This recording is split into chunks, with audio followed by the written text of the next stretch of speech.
strongest threat. How do you do it? See you affairs. Yeah.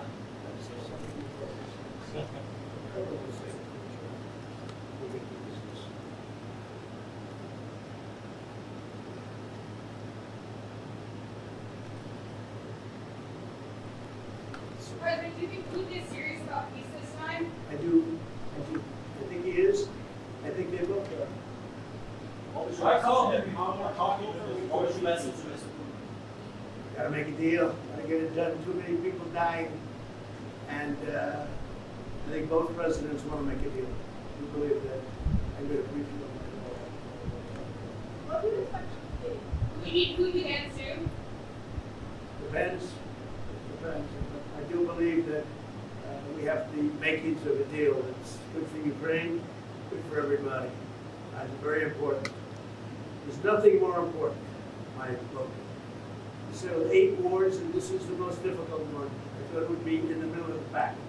This is the most difficult one, but we're going to get it done. We're going to have a great meeting today. And this gentleman has worked very hard, and he's very brave, and his people are very brave. I mean, what they've gone through, no nation, very rarely has a nation ever had it go through this. So we're going to have a very good meeting today, I think, and I'm also calling President Putin back after the meeting, and we'll continue a negotiation. Pretty complex, but not that complex.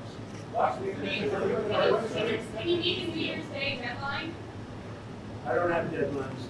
You know what my deadline is? Getting the war ended. We don't have deadlines. You agree with that?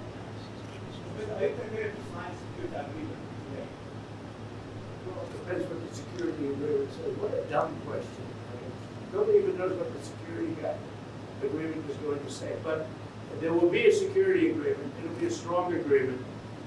And the European nations are very much involved in that. They'll be very much involved in protection, etc. But the European nations have been really great. They're very much in line with this meeting and with getting a deal done. They're terrific people.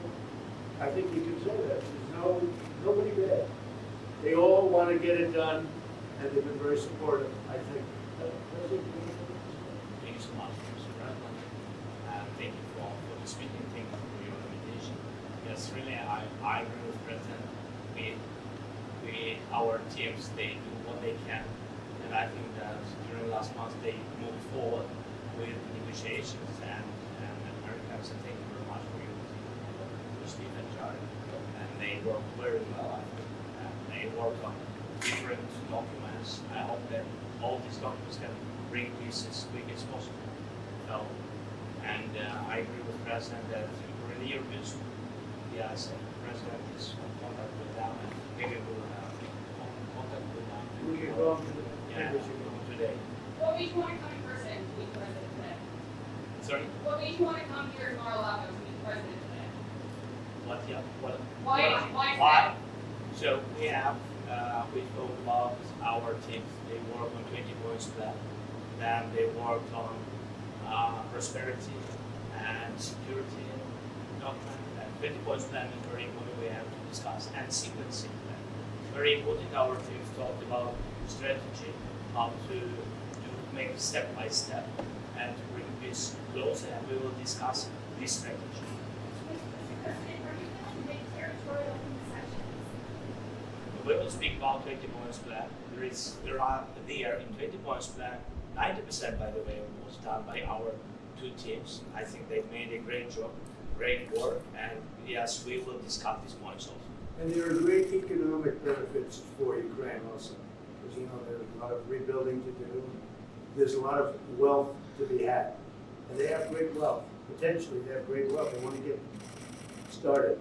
But there's a great economic benefit for Ukraine in what we're talking about. President Trump, some are saying that the recent attacks in the past couple of days that Russia's staged against Ukraine shows that President Putin isn't serious about this. What is your reaction to that? No, he's very serious. I think, I can say that I believe Ukraine has made some very strong attacks also.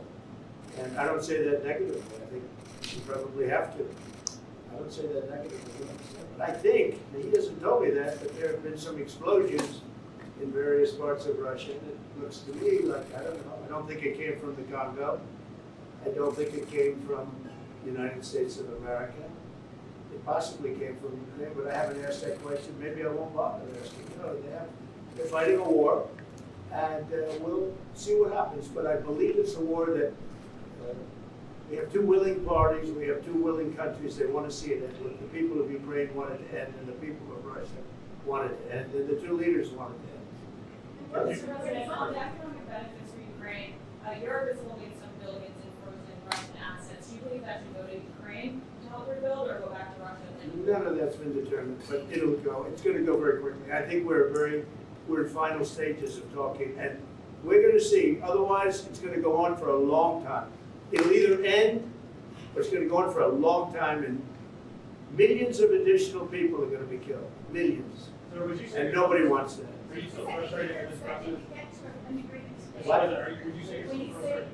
say that you think it will either end or will go on for a long time, and you say you don't have a deadline, so what are you expecting it to be? I just think we can do. I think we can move very rapidly. I really feel that. We've spoken. I know you had dinner with Steve. Steve Witkoff and Jared have done a fantastic job. And everybody has. Marco has been incredible. The whole group has been, our group has been incredible. And Ukraine appreciates it, and Russia appreciates it. They both want to see it end, and we're going to get it ended. Thank you very much, everybody. Thank you. Thank you so much. We'll see you, I think, at the end, but I do think we'll call Europe also. We're going to speak to the European leaders. Thank you very much. Thank you. Please. It is very nice.